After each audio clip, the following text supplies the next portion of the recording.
Isang magandang at mampagpalang araw po sa inyong lahat, mga minamahal naming tagapakinig. Muli, narito ang inyong lingkod, handang magbahagi ng isang kwentong susubok sa ating mga paniniwala at kakatok sa kaibuturan ng ating mga puso. Sabi nila, halos lahat ng bagay sa mundo ay kayang bilhin ng salapi, kapangyarihan, karangyaan, maging ang respeto ng ibang tao. Pero paano kung ang tanging hinahanap ng isang kaluluwa ay kapayapaan? Minsan, ang pinakamabisang lunas ay hindi matatagpuan sa yaman, kundi sa isang simpleng pag-unawa na nagmumula sa isang hindi inaasahang tao.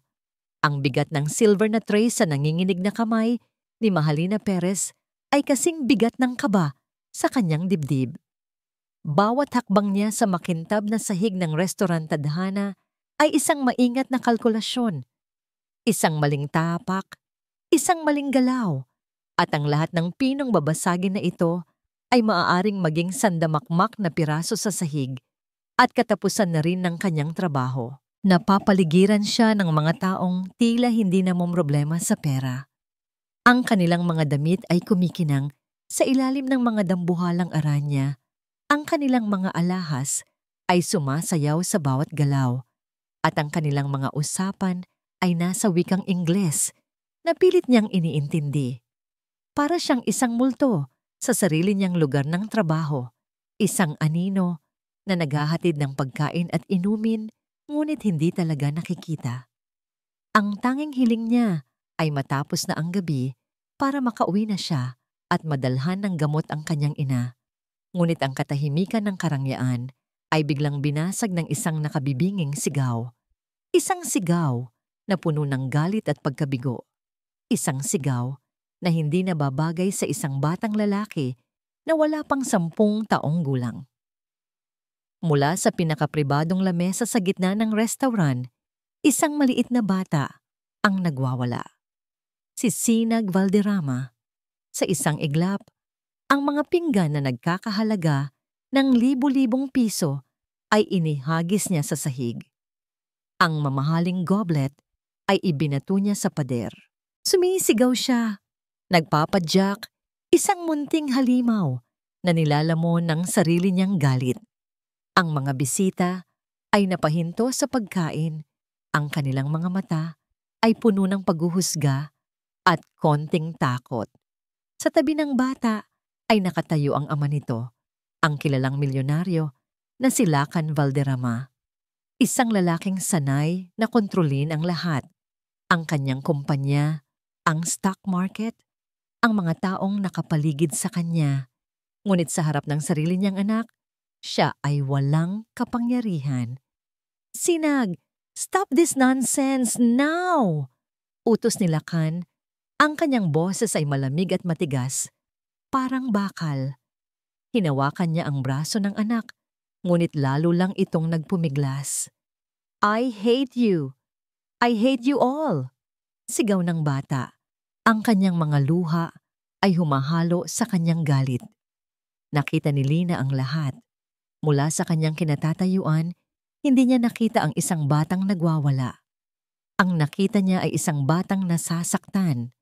Sa mga mata ni Sinag, may isang kalungkutan na tila mas malalim pa sa karagatan. Nakita niya ang isang ama na hindi alam kung paano abutin ang sarili niyang anak. Isang amang sinusubukan gamutin ang isang sugat gamit ang galit. Isang bagay sa loob ni Nilina ang kumilos. Hindi niya alam kung ito ba ay awa o instinct.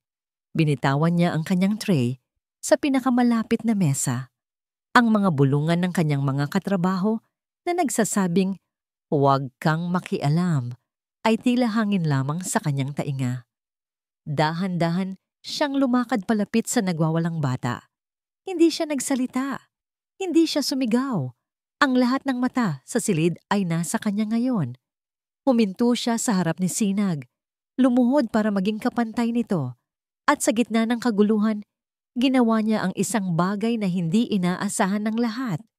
Inilahad niya ang kanyang kamay, isang simpleng alok ng kapayapaan, isang tahimik na paanyaya. Natigilan si Sinag, Ang kanyang mga sigaw ay naging mga hikbi. Tinitigan niya ang kamay ni Lina. Isang kamay na simple, hindi nalalagyan ng mamahaling singsing, isang kamay na sanay sa trabaho. Pagkatapos ay tiningnan niya ang mga mata ni Lina. Mga matang hindi nang huhusga, kundi puno ng pag-unawa. Dahan-dahan, sa pagitan ng kanyang mga hikbi, itinaas ng bata ang kanyang nanginginig na kamay at inilapat ito sa palad ni Lina. Sa isang iglap, ang bagyo ay tumila. Ang katahimikan ay bumalot sa buong restaurant, isang katahimikang mas malakas pa kaysa sa mga sigaw kanina. Nakatayo si Lakan Valderrama, tulala. Ang mga espesyalista, mga psychologist, ang lahat ng perang ginastos niya, lahat sila ay nabigo. Ngunit ang estrangherang ito, isang simpleng serbidora, ay nagawang paamuin ang kanyang anak sa isang simpleng kilos lamang. Ang kahihiyan ay sumunog sa kanyang dibdib, kasunod ng isang biglaang realisasyon. Habang dahan-dahang tumatayo si Lina, handa nang bumalik sa kanyang pagiging anino, isang boses ang pumigil sa kanya. Sandali. Hinarangan siya ni Lakan Valderrama. Ang kanyang mga mata ay matalim. Sinusuri si Lina mula ulo hanggang paa, na para bang isa siyang bagay na ngayon lang niya nakita ang halaga. Magkano ang sahod mo dito? Tanong niya. Ang boses ay direkta at walang emosyon, na para bang isang transaksyon sa negosyo. Nagulat si Lina. Hindi alam ang isasagot. Hindi na hinintay ni Lakan ang kanyang sagot. Tinitigan niya si Lina ng diretso sa mata. Ang kanyang boses ay may bigat ng isang utos na hindi matatanggihan. Babayaran kita ng 10 beses ng sahod mo. Maging tagapag-alaga ka ng anak ko. Ang pag-andar ng bus ay kasabay ng pag-alog ng buong pagkatao ni Mahalina. Nakasandal ang kanyang noo sa malamig na salamin ng bintana, pinagmamasdan ang mga ilaw ng lungsod ng silangan na nagiging mga mantsa ng kulay sa kanyang paningin. Ang bawat ingay sa labas, ang busina ng mga sasakyan, ang sigaw ng mga nagtitinda sa bangketa, ang tawanan ng mga estudyanteng sakay din ng bus ay tila nagmumula sa ibang mundo. Ang isip niya ay naiwan sa restaurant tadhana, sa gitna ng nabasag na pinggan at sa harap ng isang alok na hindi niya kailanman pinangarap. 10 beses ng sahod mo. Ang mga salitang yon ay paulit-ulit na tumatakbo sa kanyang isipan. Parang sirang plaka. Hindi niya matansya kung gaano kalaking halaga yon. Ang sahod niya ay sapat lamang para sa kanilang pang-araw-araw na gastos at sa ilang gamot ng kanyang ina. Ang 10 beses niyon, iyon ay isang himala. Isang himala na nakabalot sa takot. Nasa loob ng kanyang bulsa ang business card ni Lakan Valderrama. Ang kapal ng papel at ang pagkakaukit ng gintong pangalan dito ay tila isang pasaporte papasok sa isang mundo na hindi niya kailanman mauunawaan. Isang mundo ng mga lalaking nag-uutos at mga babaeng sumusunod. Isang mundo kung saan ang mga bata ay nagwawala sa gitna ng karangyaan. Pagbaba niya sa kanilang eskinita, ang pamilyar na amoy ng nilulutong hapunan mula sa mga kapitbahay at ang tahol ng mga aso ang sumalubong sa kanya. Ito ang kanyang mundo. Simple, magulo, ngunit totoo. Pumasok siya sa kanilang maliit na apartment, isang espasyong puno ng pagmamahal kahit kapos sa material na bagay. Anak, narito ka na pala. Bati ng kanyang ina, si Aling Teresita, mula sa silyang tumba nito. Ang ubo na sumunod sa kanyang pagsasalita ay tila isang karayom na tumusok sa puso ni Lina. Inay, kamusta po ang pakiramdam ninyo? Malambing niyang tanong, sabay mano sa kamay nito. Inilapag niya ang isang supot ng tinapay sa lamesa. Ayos lang ako, anak. Huwag mo akong alalahanin, sagot ng kanyang ina. Ngunit ang pamumutla nito ay hindi nagsisinungaling. Kumusta ang trabaho? Marami bang bisita? Ngumiti si Lina ng pilit. Okay naman po, Nay. gaya pa rin po ng dati. Isang kasinungalingan. Paano niya sasabihin ang nangyari? Na nakatagpo siya ng isang munting halimaw at ang hari ng isang palasyo. Na inalok siya ng isang trabaho na maaaring magbago ng kanilang buhay magpakailanman. Hinintay niyang makatulog ang kanyang ina bago niya hinarap ang tunay na halimaw sa kanilang tahanan. Binuksan niya ang isang maliit na kahon ng sapatos sa ilalim ng kanyang kama. Sa loob nito ay isang tumpok ng mga puting sobre, mga liham mula sa ospital. Bawat isa ay may pulang tatak. Overdue. Tinitigan niya ang mga numero. Mga numerong lumalaki, bawat buwan, isang bundok ng utang na unti-unting tumatabon sa kanilang mga pangarap. Ito ang dahilan kung bakit doble ang kanyang trabaho, kung bakit halos wala na siyang tulog. At sa kabila ng lahat, hindi pa rin sapat. Isang pakiramdam ng kawalan ng pag-asa ang gumapang sa kanyang dibdib. Malamig at mabigat. Ngunit habang nakatitig siya sa mga bill, isang ibang imahe ang pumasok sa kanyang isipan. Hindi ang mga numero, hindi ang pulang tatak. Ang mga mata ni Sinag Valderrama. Naalala niya ang itsura ng bata nung inilahad niya ang kanyang kamay. Ang galit sa mga mata nito ay napalitan ng pagkalito. At pagkatapos ay ng isang uri ng pagkilala na para bang sa wakas ay may isang taong nakakita sa tunay na nararamdaman niya. Naalala niya ang pakiramdam ng maliit at nanginginig nitong kamay sa kanyang palad. Sa ilalim ng lahat ng yaman at kapangyarihan, si Sinag ay isang batang nalulungkot. Isang batang nangangailangan ng kalinga. Hindi na lamang ito tungkol sa pera. Oo, kailangan niya ang pera nang higit sa ano paman. Ngunit may isang bahagi sa kanyang puso na naantig para sa batang iyon. Nanginginig ang mga kamay niya habang kinukuha ang business card mula sa kanyang bulsa. Tinitigan niya ang pangalan. Lacan Valderrama, isang pangalan na nagpapahiwatig ng kapangyarihan. Kaya niya ba itong harapin? Kaya niya bang pumasok sa mundo nito? Huminga siya ng malalim, ipinikit ang kanyang mga mata. Sa dilim ng kanyang isipan, nakita niya ang dalawang imahe. Ang namumutlang mukha ng kanyang ina at ang malungkot na mga mata ni Sinag. At doon, nagkaroon siya ng desisyon. Kinuha niya ang kanyang mumurahing cellphone at nanginginig ang mga daliring tinipa ang numero. Bawat pagring sa kabilang linya ay parang isang malakas na dagundong sa kanyang dibdib. Inaasahan niyang isang sekretarya ang sasagot. Ngunit nagulat siya ng isang pamilyar at malalim na boses ang kanyang narinig. Valderrama. Isang salita lamang, ngunit puno ng awtoridad. Napalunok si Lina. Sir, si Mahalina Perez po ito.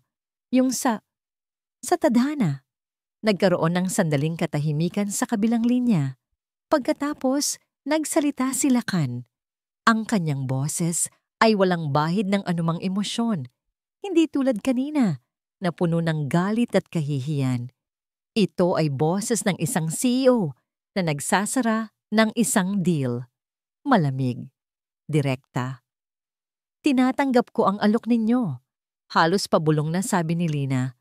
Bago pa siya magbago ng isip. Hindi nagtanong si Lacan. Hindi siya nagulat. Tila inaasahan na niya ito.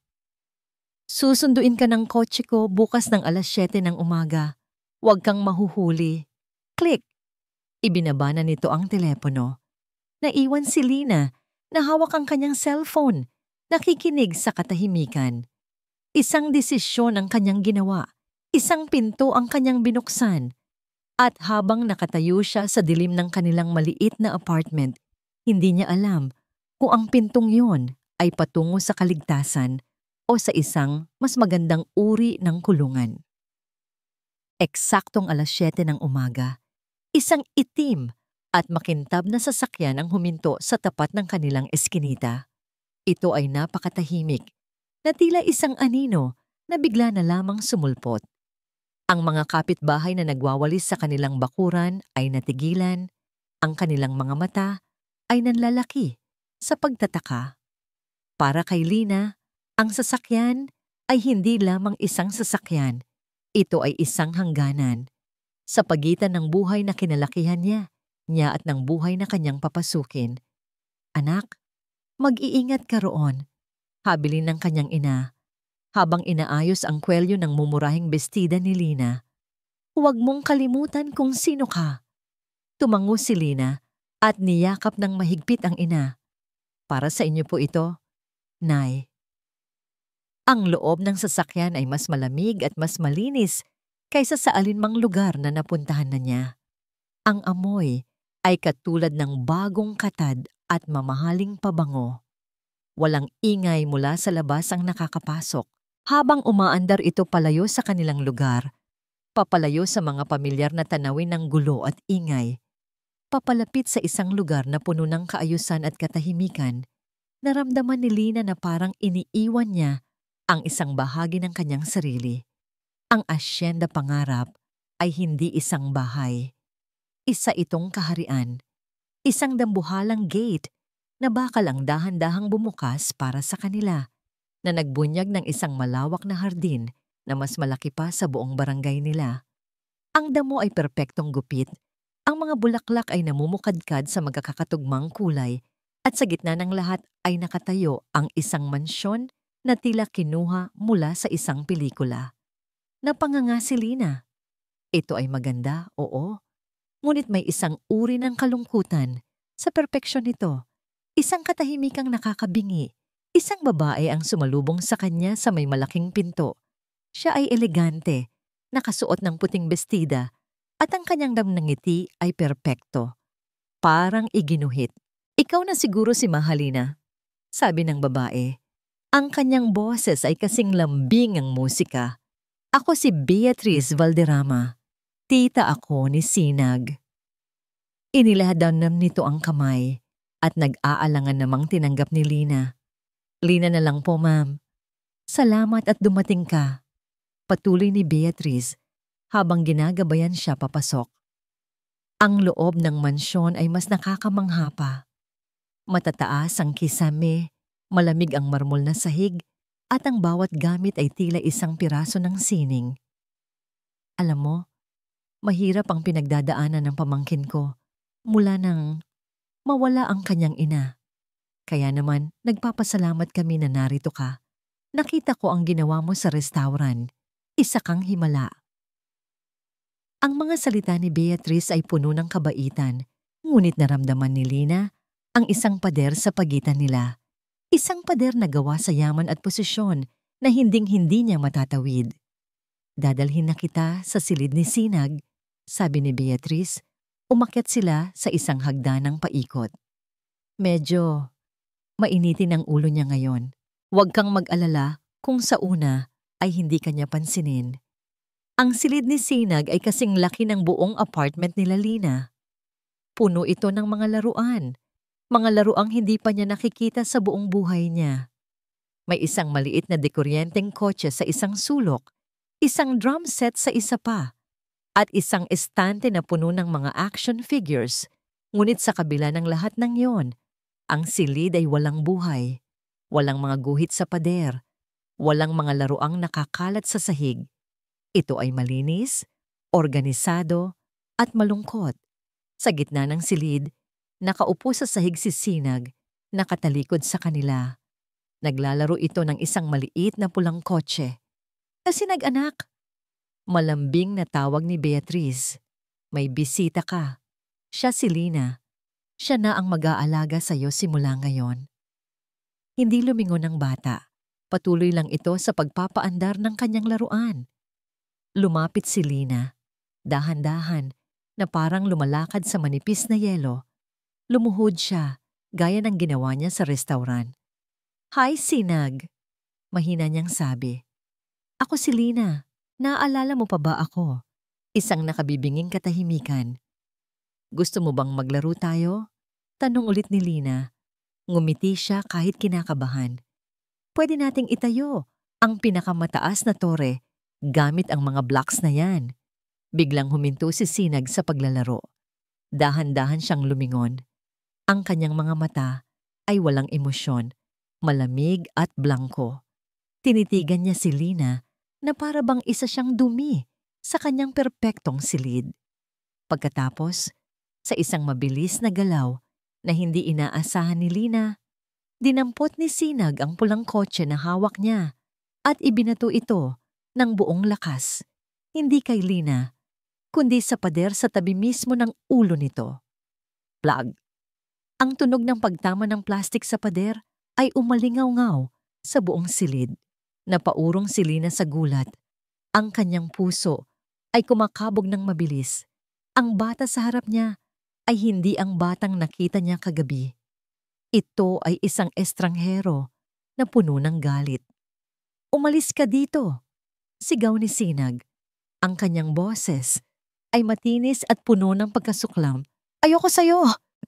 Agad na lumapit si Beatrice. "Sinag! That's enough!" Saway niya, ngunit hindi ito galit.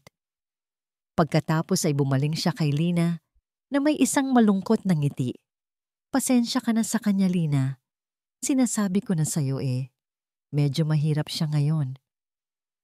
Hinawakan ni Beatrice si Lina sa braso at dahan-dahang itinayo. "Hayaan muna natin siya. Kailangan niya lang ng panahon para masanay." Habang isinasara ni Beatrice ang pinto ng silid, nahuli ni Lina ang isang kakaibang kislap sa mga mata nito. Isang kislap na nawala rin agad. Hindi ito awa, hindi ito pag-aalala. Ito ay isang bagay na hindi niya maipaliwanag. Naiwan si Lina sa labas ng nakasarang pinto, nakikinig sa katahimikan sa loob. Ang kanyang pag-asa ay napalitan ng pagkadismaya. Ang trabahong ito ay hindi magiging madali. At habang nakatayo siya roon, may narinig siyang isang mahinang bulong mula sa loob ng silid. Isang bulong mula kay Sinag na para bang kinakausap nito ang sarili. "Umalis ka na. Hindi ka magugustuhan ni Mommy." Lumipas ang mga araw na tila isang mabagal na pagpatak ng ulan sa bintana. Malamig at walang pagbabago. Bawat umaga, sinusubukan ni Lina na kausapin si Sinag. Bawat umaga, sasalubungin siya ng isang pader ng katahimikan o ng isang laruang ibabato sa direksyon niya. Hindi siya sumusuko. Ang imahe ng mga bill sa ospital at ang malungkot na mga mata ng bata ay sapat na para patatagin ang kanyang loob. Ngunit sa bawat paglubog ng araw, nararamdaman niya ang unti-unting pagbigat ng kanyang balikat.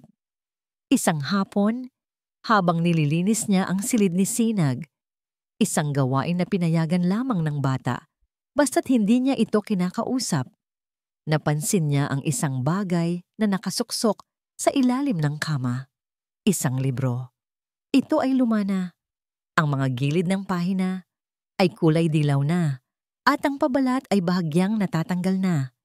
Hindi ito katulad ng mga bago at makintab na libro sa estante. Kinuha niya ito. Ang pamagat ay Ang Hardin ng mga bituin. May isang bagay sa librong iyon na tila may sariling buhay. Binuklat niya ito at nakita ang isang sulat kamay sa unang pahina. "Para sa aking Sinag, ang aking munting bituin. Naway laging magliwanag ang iyong mga pangarap. Nagmamahal, Mommy." Napahawak si Lina sa kanyang dibdib. Ito ang susi. Ito na siguro ang sagot. Kinabukasan, hindi siya pumasok sa silid ni Sinag. Sa halip, kumuha siya ng isang maliit na upuan at inilagay ito sa labas mismo ng pintuan. Dala niya ang libro. Huminga siya ng malalim at nagsimulang magbasa. Ang kanyang boses ay sapat lang ang lakas para marinig sa kabilang panig ng pinto. Sa isang malayong kaharian na napapaligiran ng mga natutulog na bundok, may isang hardin na hindi tinutubuan ng mga bulaklak, kundi ng mga kumikinang na bituin. Walang sagot. Narinig niya ang tunog ng mga laruang ibinabagsak sa loob. Isang malinaw na senyales na hindi siya pinapansin. Ngunit hindi siya tumigil. Nagpatuloy siya sa pagbabasa, kabanata pagkatapos ng kabanata. Ginawa niya ito ng sumunod na araw at sa susunod pa. Sa ikatlong araw, sa kalagitnaan ng kanyang pagbabasa, ang tunog ng mga laruan ay tumigil. Pagkatapos ng ilang sandali ng katahimikan, narinig niya ang isang mahinang kaluskos. Dahan-dahan, ang pinto ay bahagyang bumukas. Isang siwang na sapat lang para makita ang isang mausisang mata na sumisilip. Hindi siya lumingon. Nagkunwari siyang hindi niya napansin. Nagpatuloy siya sa pagkukwento. Ang kanyang boses ay mas naging malambing at puno ng damdamin. Nang matapos niya ang kabanata, dahan-dahan niyang isinara ang libro. Dito na muna nagtatapos ang ating kwento sa araw na ito. Sabi niya sa hangin, bukas ulit. Ang siwang sa pinto ay sumara. Ngunit para kay Lina, ang maliit na pagbukas na yon ay kasing lawak ng karagatan ng pag-asa. Isang hapon, habang nagbabasa siya sa labas ng silid, hindi na bumukas ang pinto. Naisip niyang baka bumalik na naman sa dati ang lahat. Ngunit nang tumayo siya para umalis, nakita niya si Sinag sa dulo ng pasilyo, mabilis na naglalakad palayo. Sinundan niya ito ng tingin. Pumasok ang bata sa isang pinto na halos hindi na napapansin, natatakpan ng isang malaking kurtina. Dahil sa kuryosidad, sinundan niya ito. Ang pinto ay patungo sa isang maliit na hagdanan pababa. At sa dulo ng hagdanan, naroon ang isang paraiso. Isang lihim na hardin. Hindi ito kasing perpekto ng hardin sa harapan ng mansyon. Ito ay medyo magulo. Ang mga halaman ay tila may sariling isip, ngunit ito ay puno ng buhay. At sa gitna nito, sa tabi ng isang maliit na fountain, ay may isang estatwa ng anghel na may malungkot na mukha. Sa paanan ng anghel, nakaupo si Sinag, yakap-yakap ang kanyang mga tuhod. Ang kanyang maliliit na balikat ay nanginginig. Umiiyak siya. Isang iyak na tahimik at puno ng sakit, isang iyak na itinatago niya sa buong mundo. Dahan-dahang lumapit si Lina. Hindi siya nagsalita. Umupo lang siya sa damuhan, ilang talampakan ang layo mula sa bata, at hinintay ito. Pagkaraan ng ilang minuto, tumigil sa pag-iyak si Sinag. Bakit ka nandito? Tanong niya. Ang kanyang boses ay paos. Hindi siya galit. Siya ay pagod. Maganda dito. Simpleng sagot ni Lina. Mapayapa. Tumingin si Sinag sa estatwa ng anghel. Si Mami ang gumawa ng hardin na ito. Bulong niya. Dito niya binabasa sa akin yung kwento. Tumango si Lina. Ang hardin ng mga bituin. Tumingin sa kanya si Sinag. May bahid ng gulat sa kanyang mga mata. Paano mo nalaman? Nahanap ko ang libro. Sagot ni Lina. Maganda ang kwento. Tungkol sa isang prinsipe na natatakot sa dilim, pero natutunan niyang hanapin ang sarili niyang liwanag. Sa unang pagkakataon, isang tunay na emosyon ang gumuhit sa mukha ni Sinag. Hindi galit, hindi pagwawalang bahala, kundi interes. Hindi pa namin natatapos basahin, sabi niya. Umalis siya bago namin matapos. Ngumiti si Lina. Kung gusto mo, alok niya, pwede nating tapusin ng sabay. Gabi na. Sila Can Valderrama ay umuwi. Pagod mula sa maghapong pakikipagpulong. Ang bawat sulok ng mansyon ay sumisigaw ng katahimikan. Ang pamilyar na katahimikan na nagsasabi sa kanya na siya ay nag-iisa. Inaasahan niyang daratnan ang karaniwang eksena. Isang malungkot na bahay, at posibleng mga ulat mula sa mga katulong tungkol sa isa na namang masamang araw ni Sinag. Ngunit habang paakyat siya sa hagdan, isang bagay na hindi pamilyar ang kanyang narinig. Hindi ito sigaw, hindi ito iyak. Ito ay isang mahinang tunog, isang himig, isang oyayi. Sinundan niya ang tunog na nagdala sa kanya sa tapat ng silid ni Sinag. Ang pinto ay bahagyang nakaawang. Sumilip siya sa loob. Ang kanyang nakita ay nagpatigil sa pagtibok ng kanyang puso. Sa isang silyang tumba sa tabi ng bintana, nakaupo si Lina.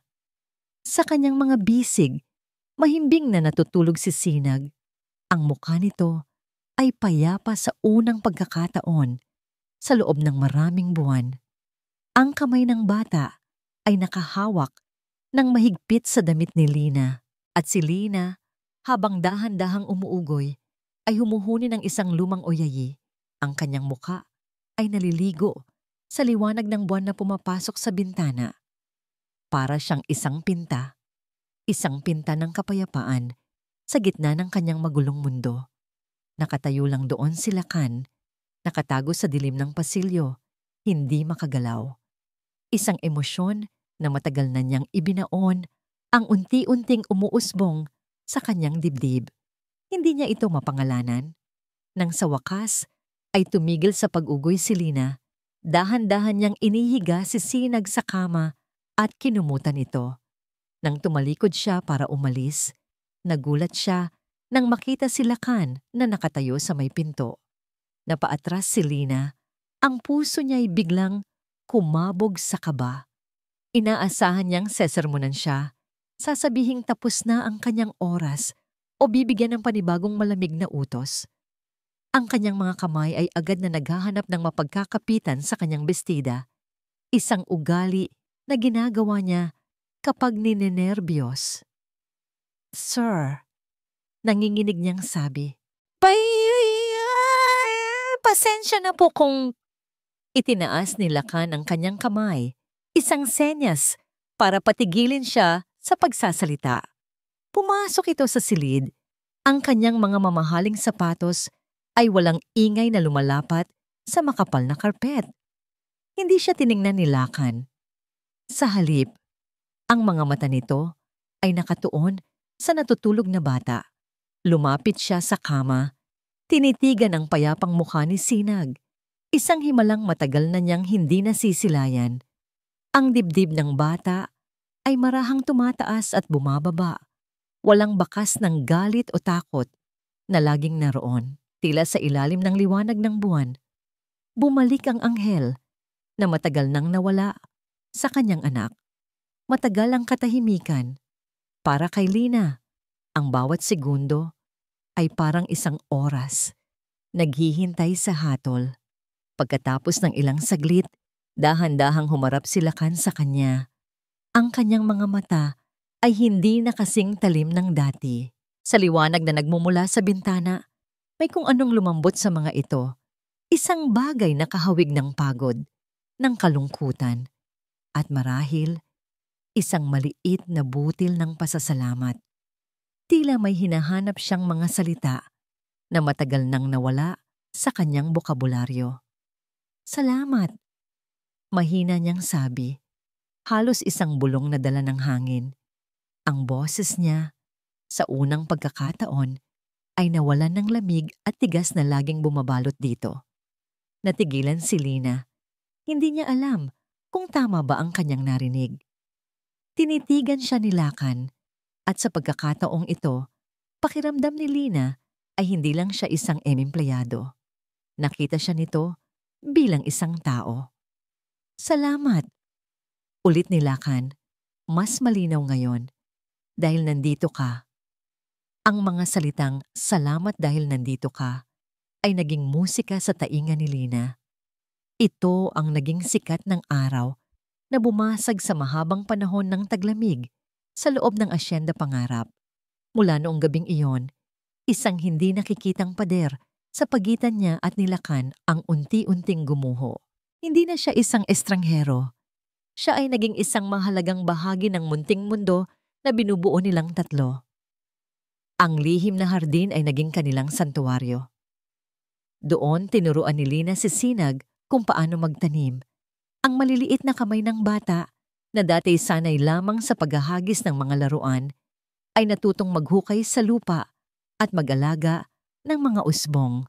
Ang kanilang mga tawanan ay umalingaw-ngaw sa mga pader na dati puno lamang ng katahimikan.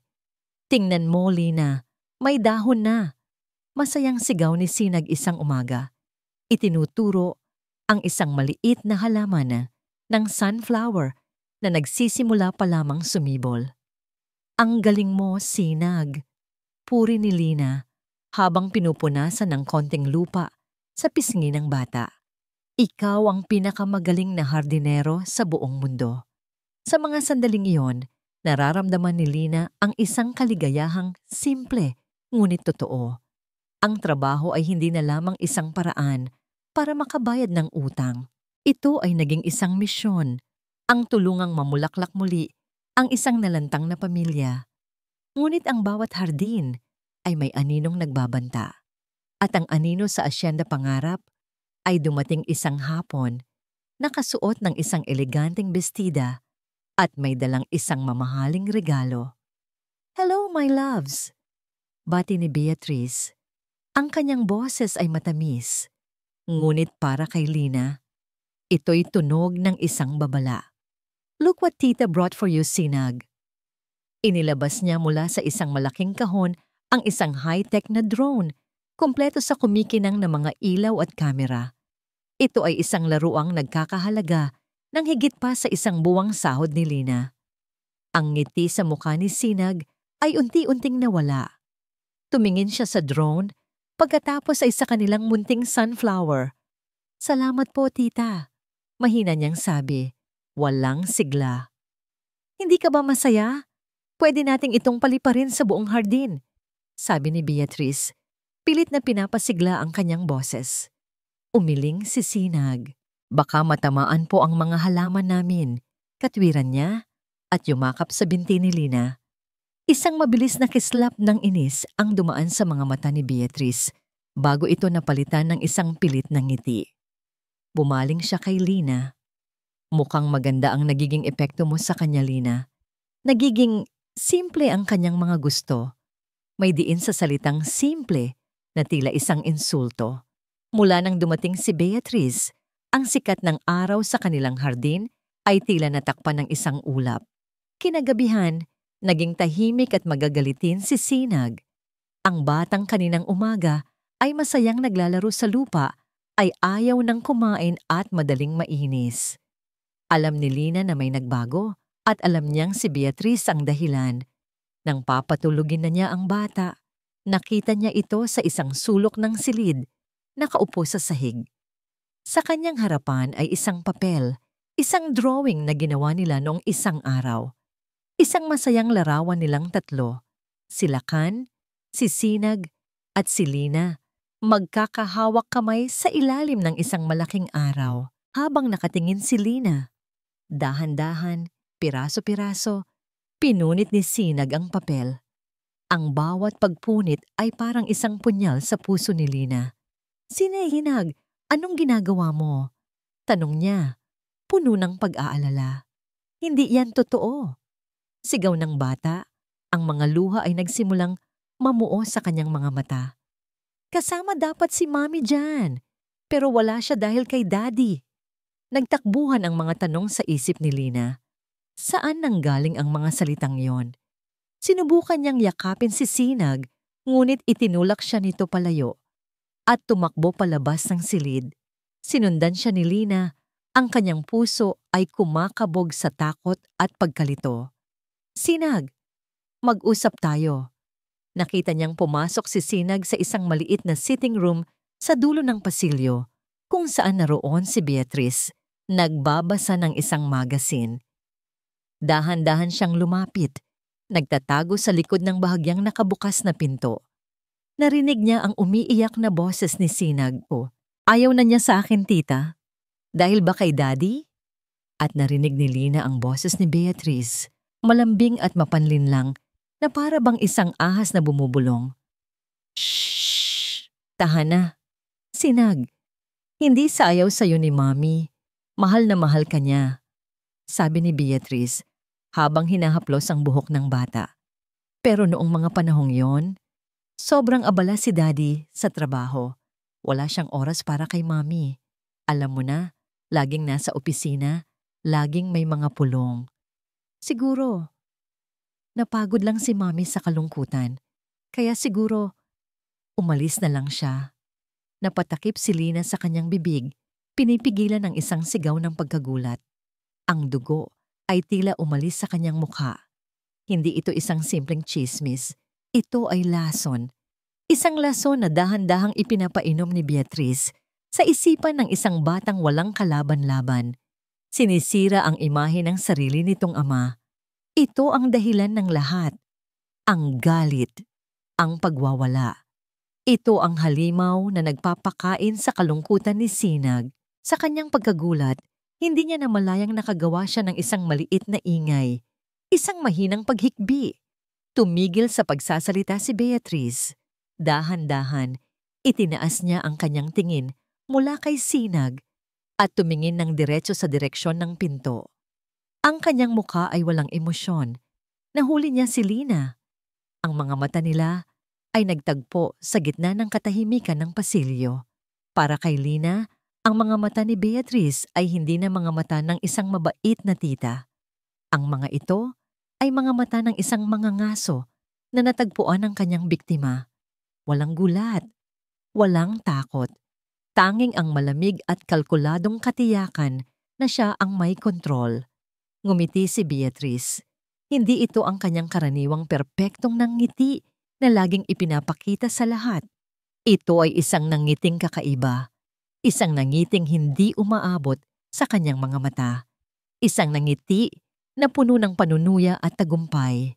Isang nangiti na nagsasabing, "Ngayon, alam mo na, ano ang gagawin mo?"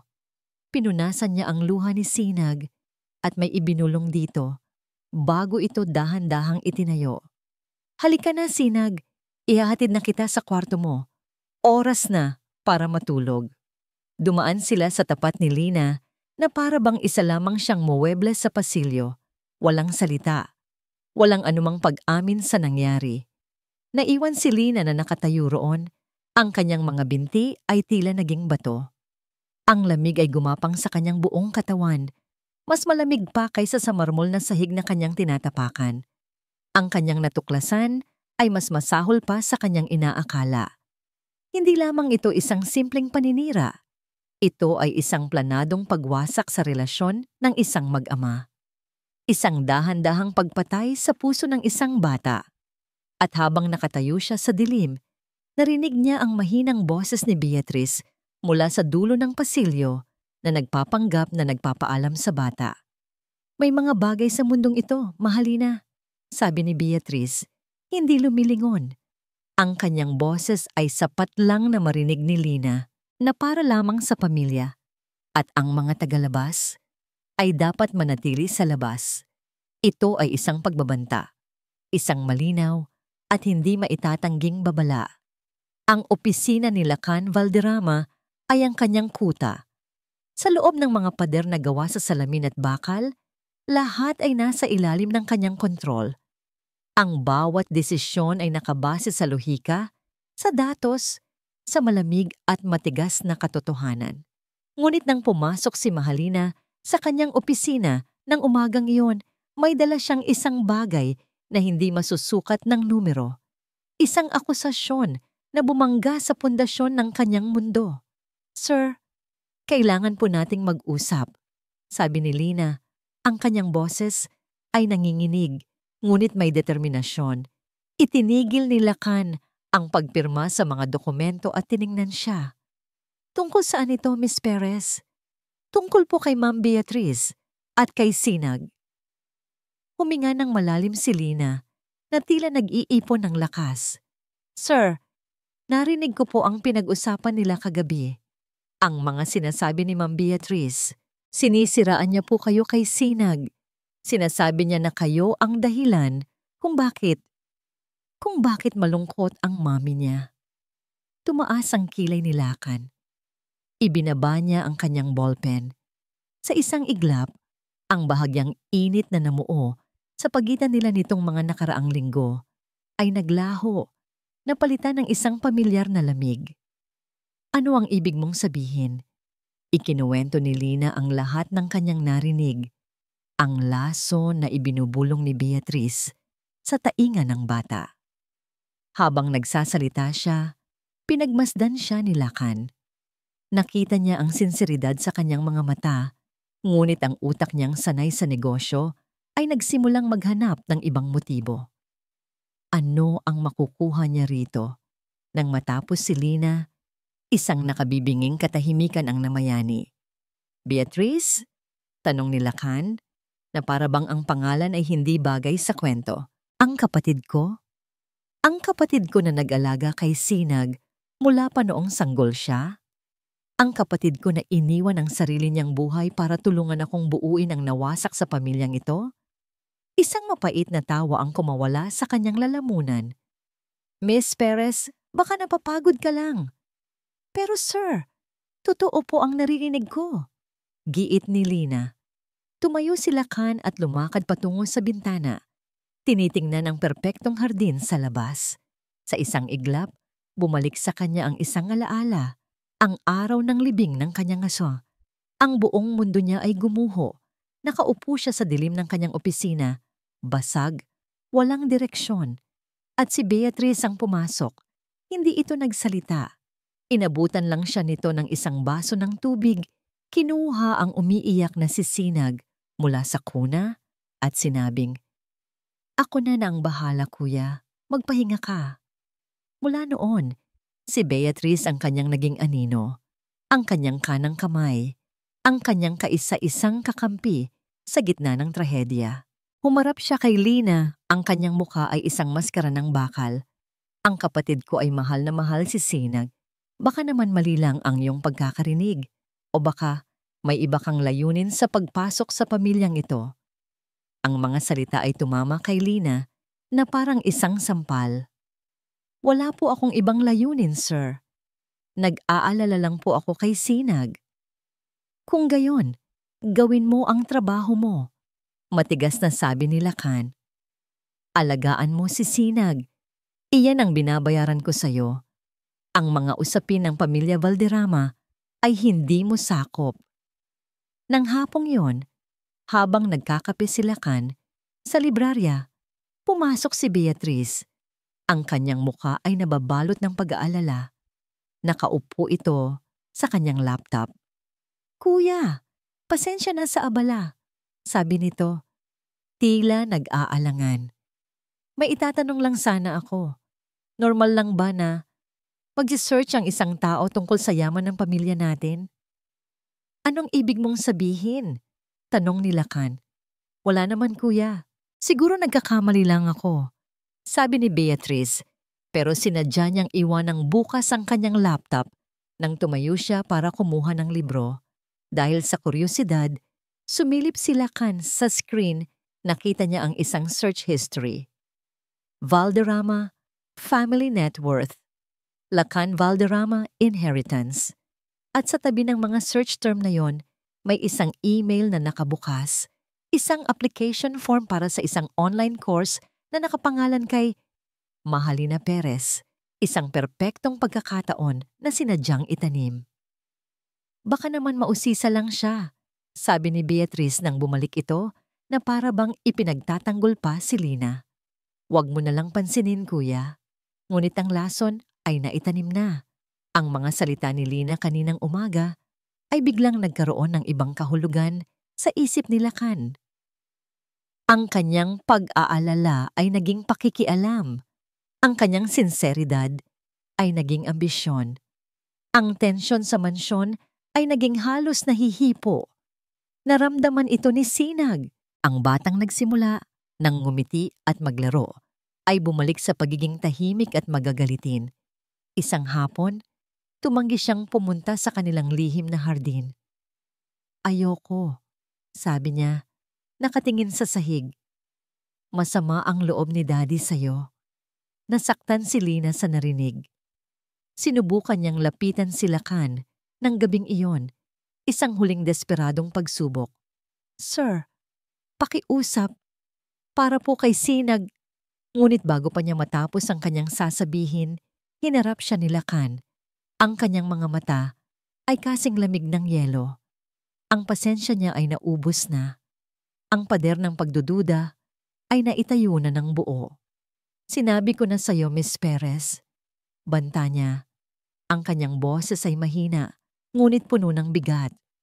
Kung sasalitain mo pa ng masama ang kapatid ko, kahit isang beses pa, sa ayaw at sa gusto mo, aalis ka sa bahay na ito kaagad.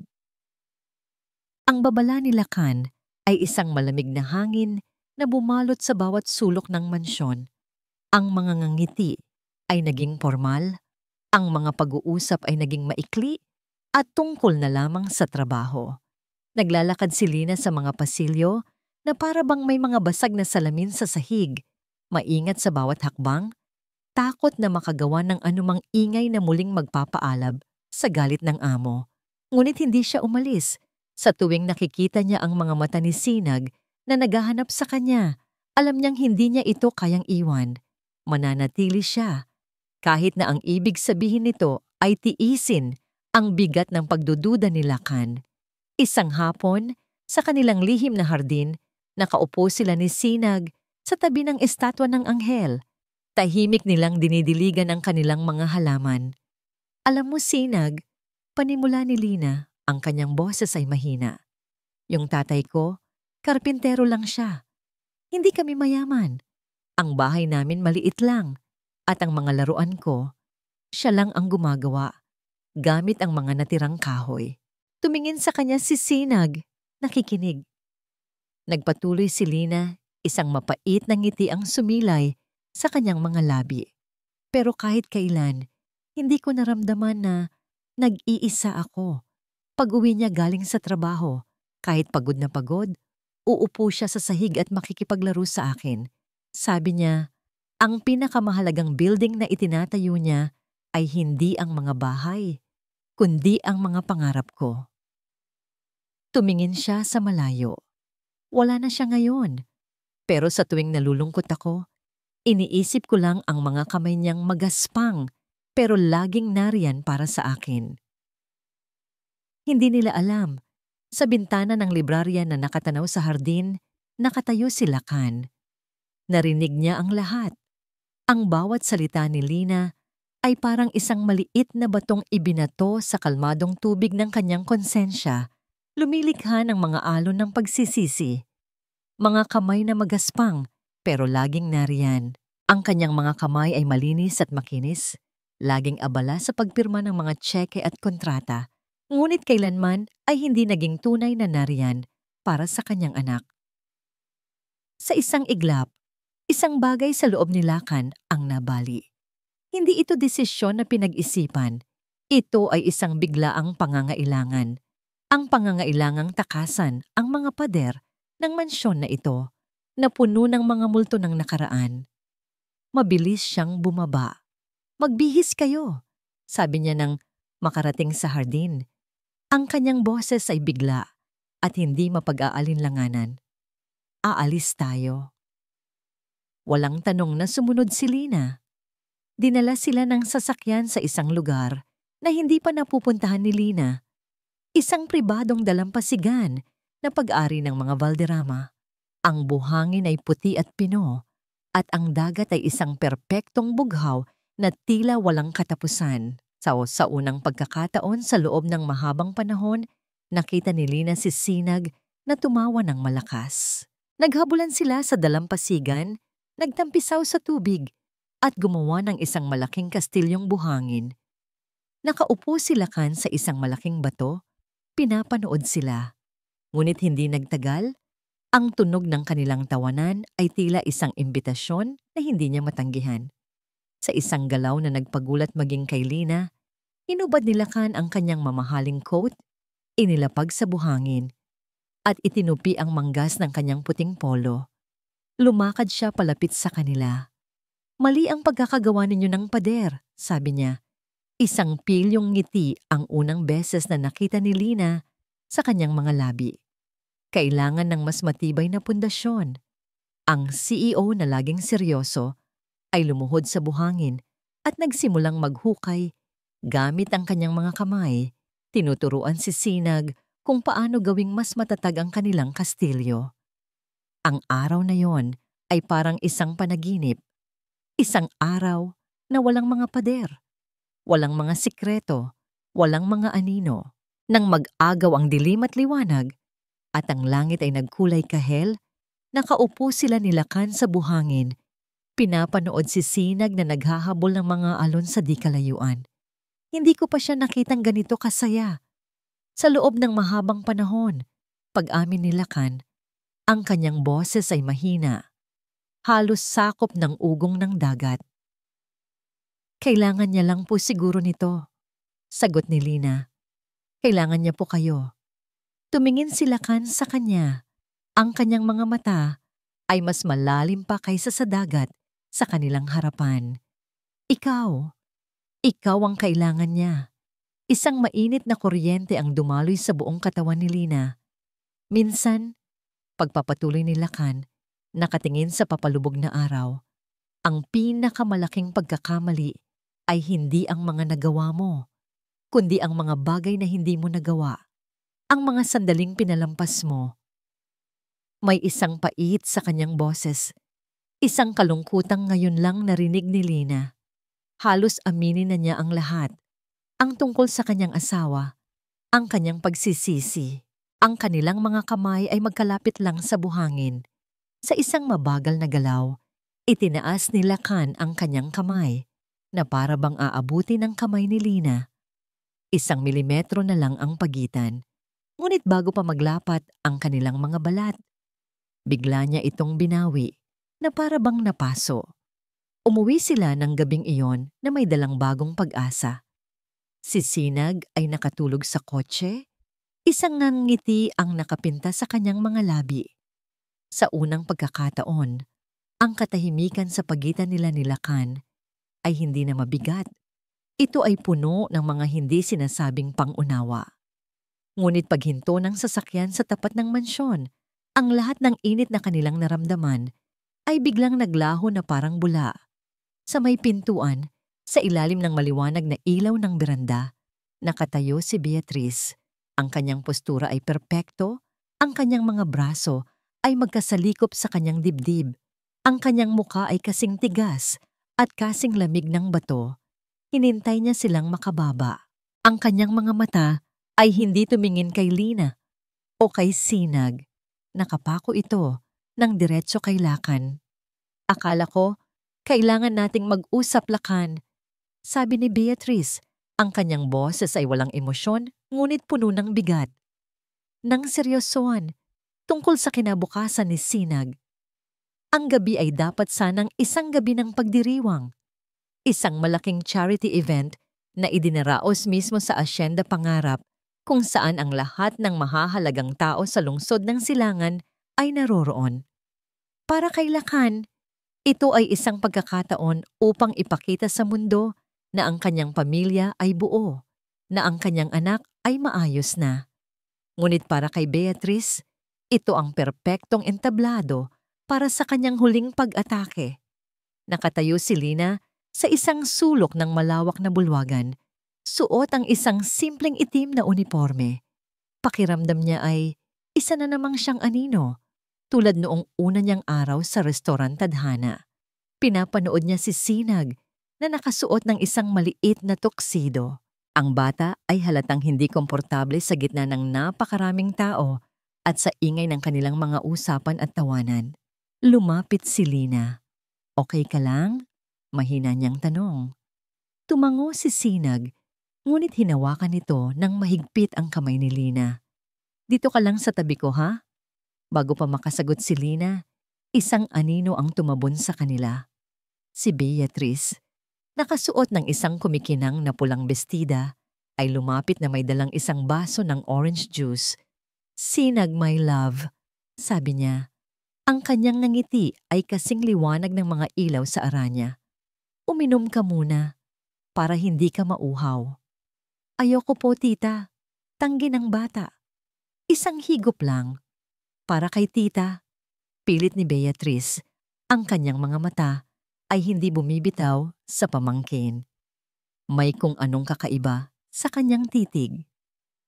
Habang umiinom si Sinag, may ibinulong si Beatrice sa bata. Isang bulong na napakahina na kahit si Lina na nasa tabi lang ay hindi narinig. Nakita lang niya ang biglaang pagbabago sa mukha ni Sinag. Ang kanyang mga mata ay nanlaki sa takot.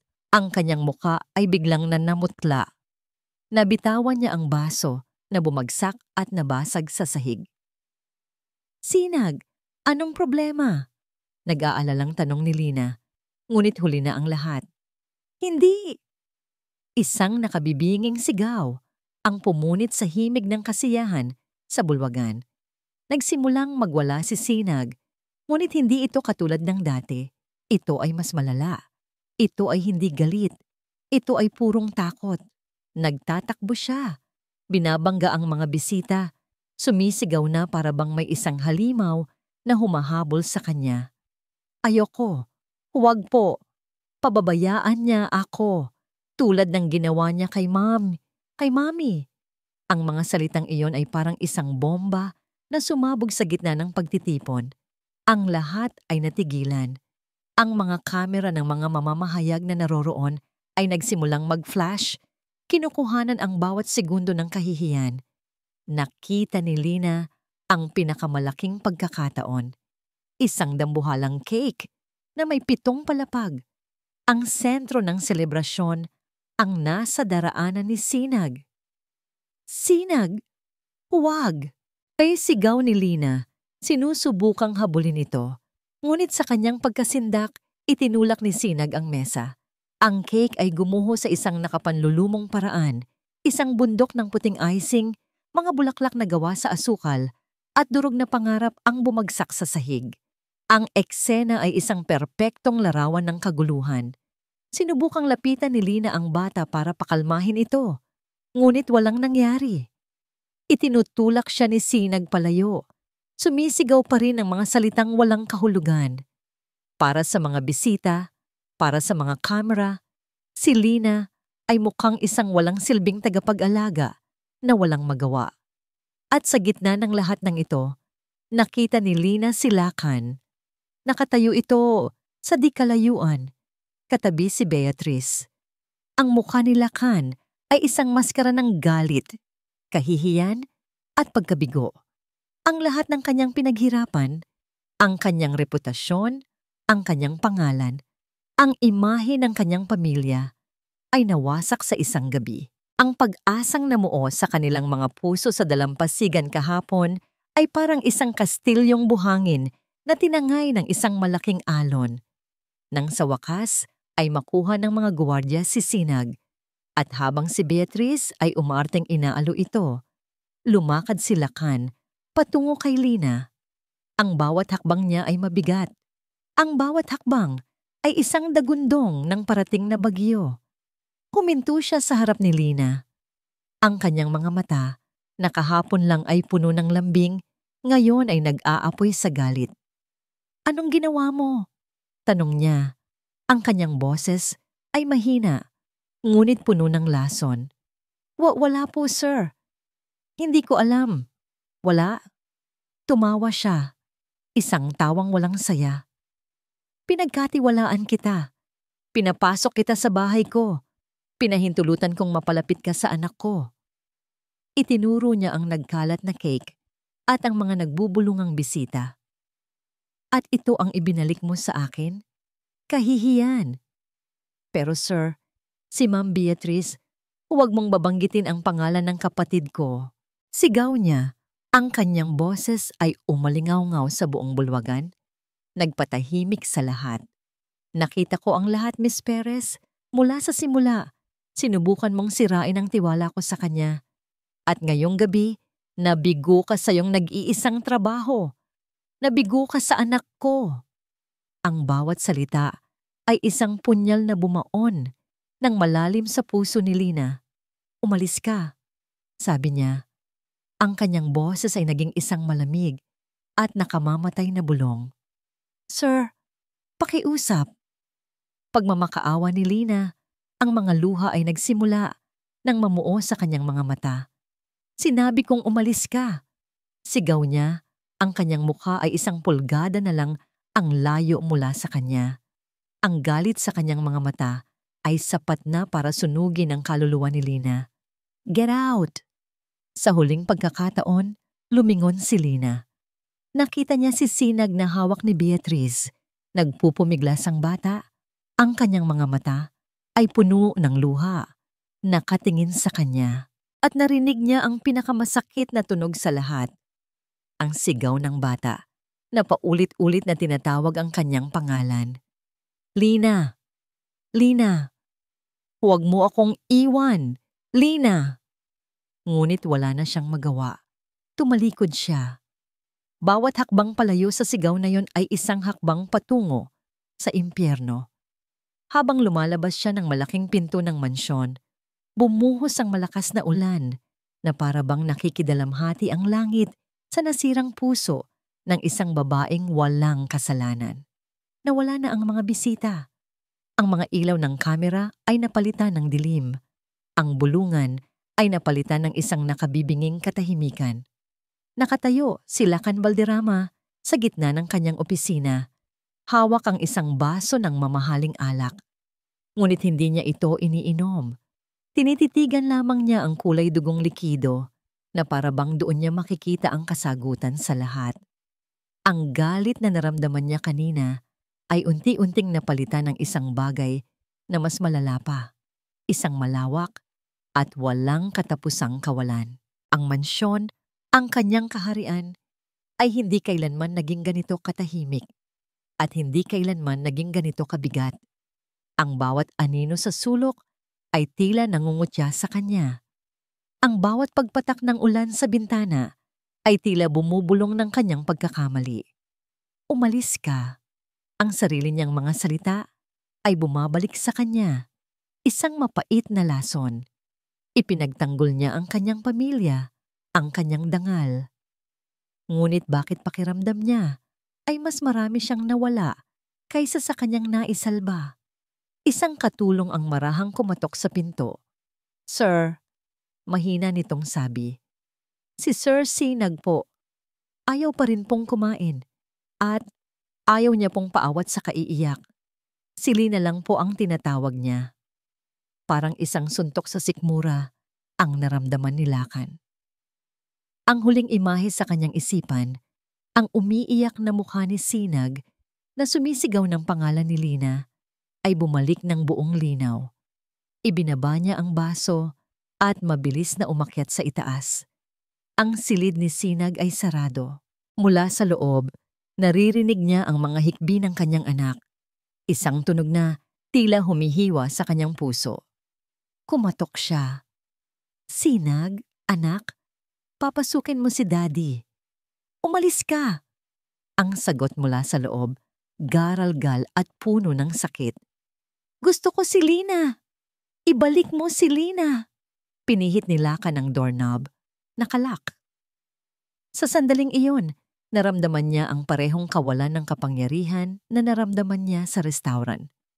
Ang lahat ng kanyang pera at kapangyarihan ay walang silbi sa harap ng isang sirang puso ng isang bata. Nang sa wakas ay makuha niya ang duplicate key at mabuksan ang pinto, isang magulong silid ang bumungad sa kanya. Ang mga laruan ay nakakalat. Ang mga unan ay nasa sahig at sa gitna ng lahat, sa ilalim ng kama, doon nagtatago si Sinag. Yakap-yakap ang kanyang mga tuhod, nanginginig.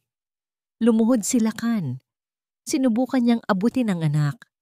"Sinag, wag mo akong hawakan." Sigaw ng bata. Umiiwas.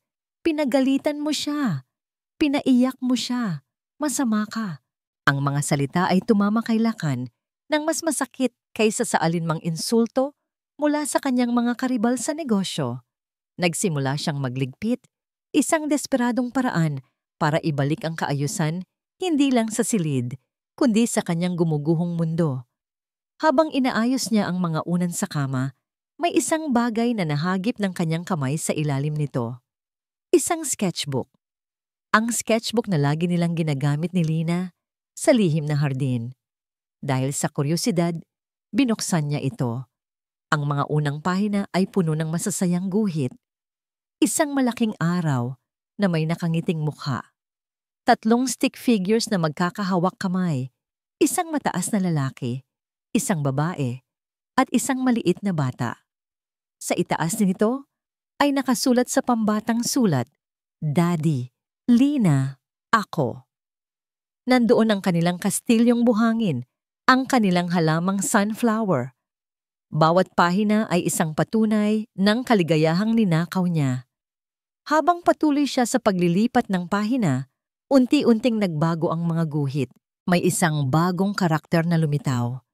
Isang babae na may malaking pulang na ngiti, ngunit ang kanyang mga mata ay iginuhit bilang dalawang galit na linya. Sa tabi nito ay nakasulat, Tita Beatriz. Sa isang drawing, ang babaeng ito ay may ibinubulong sa tainga ng stick figure ni Sinag at ang mga salita ay iginuhit bilang mga itim na tinik. Nagsimulang manginig ang mga kamay ni Lakan. Sa susunod na pahina, ang stick figure ni Daddy ay nakatalikod, habang ang stick figure ni Sinag ay umiyak. At sa huling pahina, ang huling pahina ang tuluyang bumasag sa kanya. Dalawang imahe. Sa kaliwa, si Tita Beatriz ay iginuhit bilang isang dambuhalang halimaw na may matutulis na ngipin at sungay. Sa kanan, si Lina ay iginuhit bilang isang anghel, may mga pakpak at halo, nakatayo sa harap ni Sinag na para bang pinoprotektahan ito mula sa halimaw. Sa isang iglap, ang lahat ay naging malinaw. Hindi ito imahinasyon ng isang bata. Ito ang katotohanan na isinisiwalat sa pinakadalisay at pinakamasakit na paraan. Ang mga babala ni Lina, ang kanyang mga pakiusap, ang mga kasinungalingan ni Beatriz, ang email na sinadyang ipakita sa kanya. Lahat ay nagkabuhol-buhol sa kanyang isipan. Bumubuo ng isang nakakakilabot na larawan ng pagtataksil. Pinagkatiwalaan ko siya. Ang pag-iisip na yon ay isang matalim na kutsilyo sa kanyang dibdib. Pinagkatiwalaan niya ang maling tao at ang babaeng tunay na nag-aalaga sa kanyang anak. Ipinagtabuyan niya. Ang sketchbook ay nalaglag mula sa kanyang nanginginig na kamay. Ang galit na naramdaman niya kanina ay walang-wala kumpara sa apoy na biglang nag-alab sa kanyang kalooban. Ito ay galit hindi lamang para sa kanyang kapatid, kundi para sa sarili niya, sa kanyang katangahan, sa kanyang pagkabulag. Tumayo siya. Ang kanyang mga mata, na kanina'y puno ng kalituhan, ngayon ay matalim at puno ng isang nakakakilabot na determinasyon. Lumabas siya ng silid ni Sinag. Bawat hakbang niya ay mabigat at may layunin. Natagpuan niya si Beatriz sa librarya, kalmadong nagbabasa ng isang libro na parabang walang nangyari. Itinaas nito ang kanyang tingin nang pumasok si Lakan, isang ngiti ng pag-aalala ang nakapinta sa kanyang mukha. Kuya, kamusta si Sinag? Nag-aalala ako sa kanya. Hindi siya sumagot. Dahan-dahan siyang lumapit. Ang katahimikan niya ay mas nakakatakot kaysa sa anumang sigaw. Iniabot niya ang sketchbook, bukas sa huling pahina. Ang pahina ng anghel at ng halimaw. Nawala ang nangiti sa mukha ni Beatriz. Isang panandali ang pagkatigagal ang dumaan sa kanyang mga mata bago ito napalitan ng isang malamig na depensa. Isang guhit lang ng bata, kuya. Alam mo namang, huwag. Putol ni Lakan. Ang kanyang boses ay mahinahon ngunit may bakal na bigat. Huwag ka nang magsinungaling pa. Tapos na. Isinara ni Beatriz ang libro. Ang kanyang pagpapanggap ay nawala na rin. Ang babaeng kaharap ngayon ni Lakan ay isang estranghero. Isang taong may mga matang puno ng lamig at hinanakit na matagal ng kinikimkim. Sinisiraan mo ako sa kanya? Sabi ni Beatriz. Ang kanyang boses ay puno ng pait. Pinaniniwalaan mo ang isang serbidora kaysa sa sarili mong kapatid. Ang kapatid na nandito para sa'yo noong iwan ka ng lahat. Hindi niya ako kailangang siraan, Beatriz. Sagot ni Lakan. Ang kanyang mga kamao ay nakakuyom sa kanyang tagiliran. Ang sarili kong anak ang nagsabi sa akin ng katotohanan. Sa pamamagitan nito, itinuro niya ang sketchbook. Bakit? Tanong niya. Ang isang salitang iyon ay puno ng sakit at pagkalito. Bakit mo ginawa ito sa kanya? Sa akin? Tumawa si Beatriz, isang tawang walang kagalakan. Bakit? Dahil pagod na akong maging anino mo, kuya. Palagi na lang si Lakan ang magaling. Si Lakan ang matagumpay. Kahit noong nabubuhay pa siya, sabi niya, Binibigyan ng diin ang salitang siya na may halong pangungutya. Palagi na lang siya ang santa, ang perpektong asawa.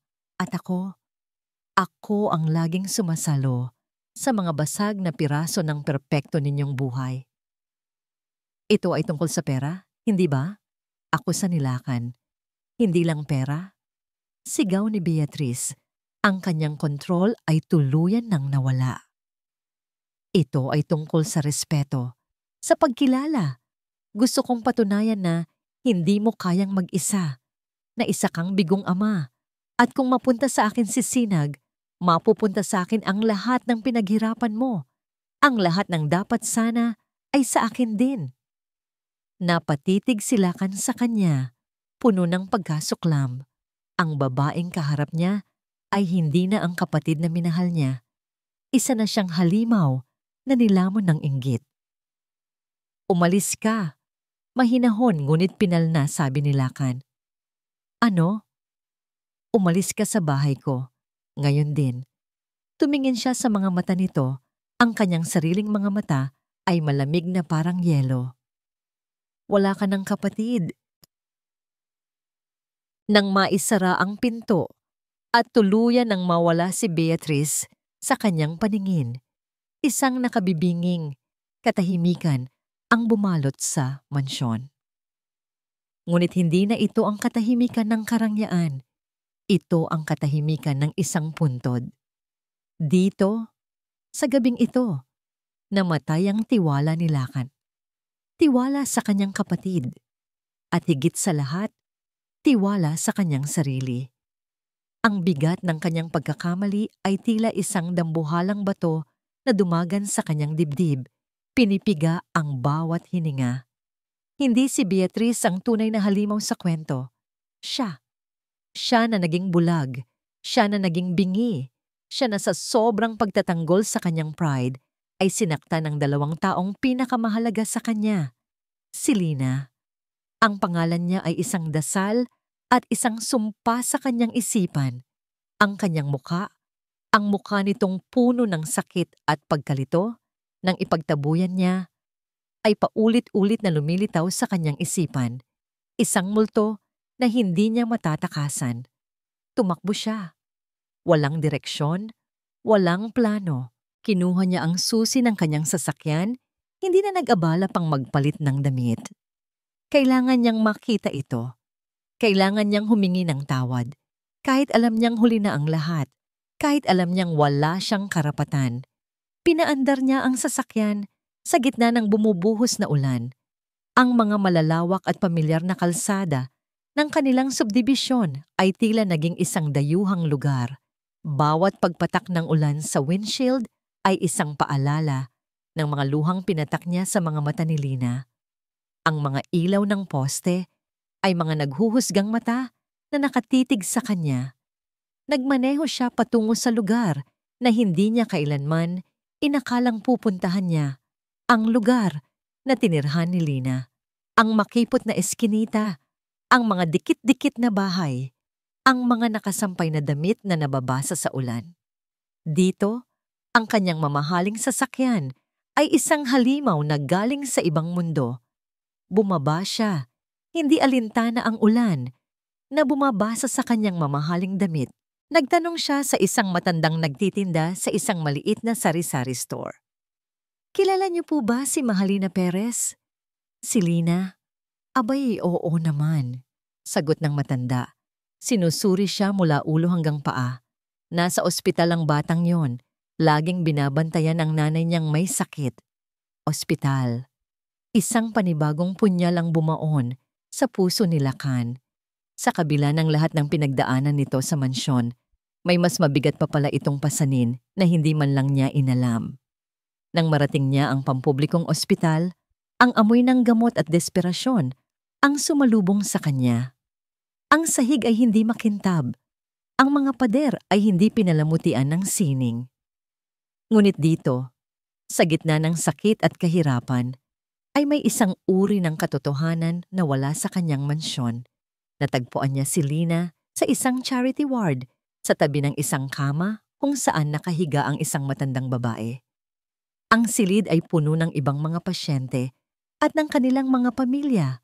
Ngunit para kay Lakan, tila silang dalawa lang ang naroroon. Nakatayo si Lina, nakatalikod sa kanya. Pagod ang kanyang mga balikat. Ngunit ang kanyang mga kamay, habang marahang pinupunasan ang noo ng kanyang ina, ay puno ng isang uri ng lakas at kalinga na hindi kayang bilhin ng pera. Dito, hindi siya si Miss Perez, ang tagapag-alaga. Dito, siya si Lina, isang anak na nagmamahal.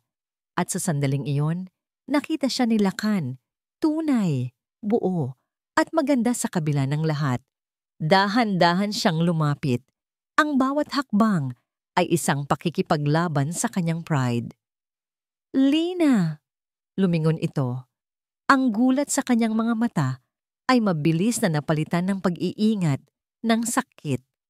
Umatras ito ng isang hakbang na para bang natatakot na masaktan muli.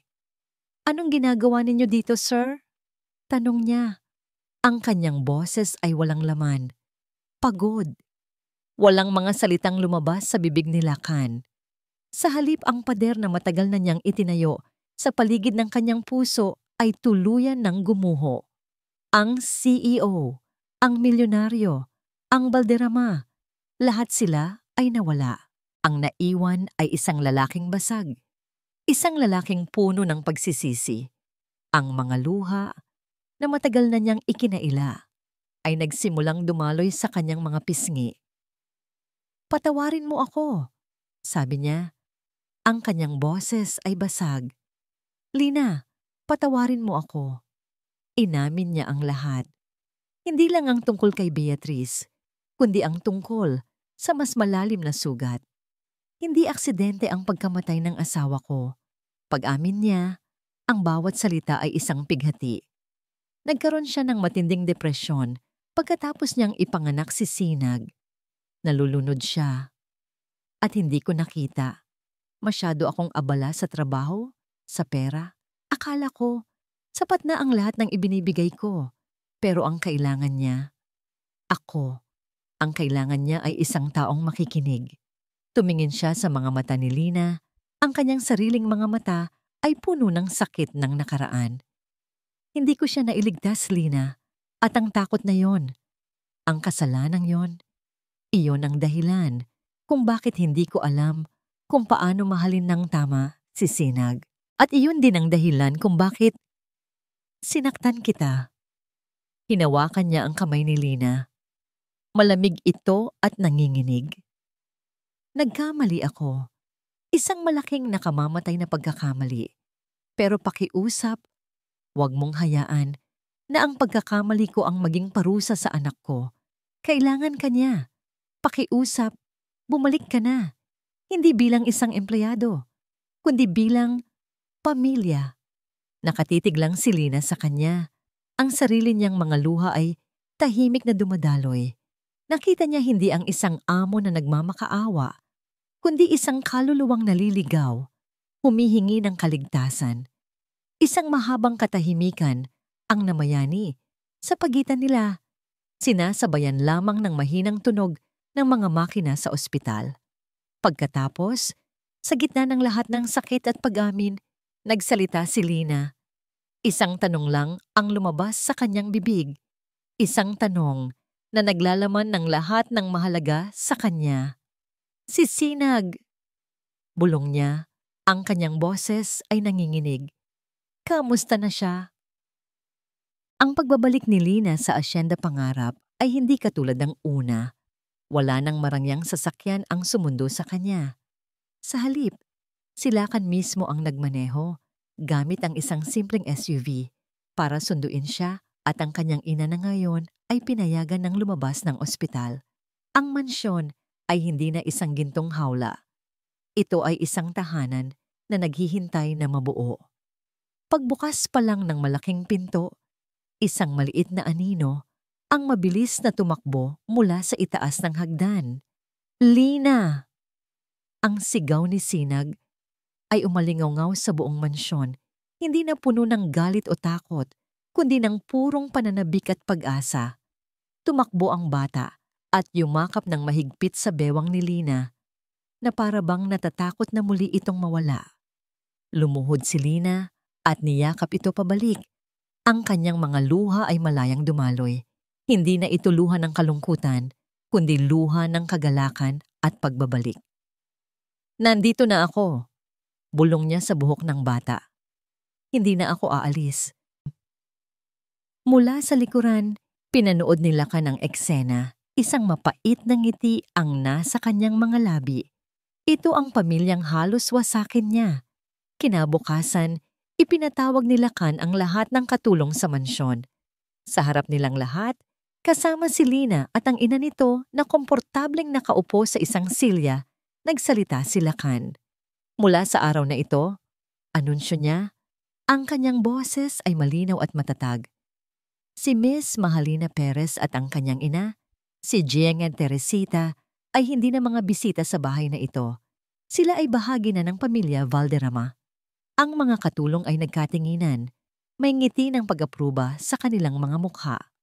Naramdaman ni Lina ang init sa kanyang pisngi. Ngunit nang tumingin siya kay Lakan, ang nakita niya sa mga mata nito ay hindi utos ng isang amo, kundi isang pangako. Isang pangako ng isang bagong simula. Isang hapon, dinala ni Lakan si Lina sa isang lugar na tahimik at sagrado.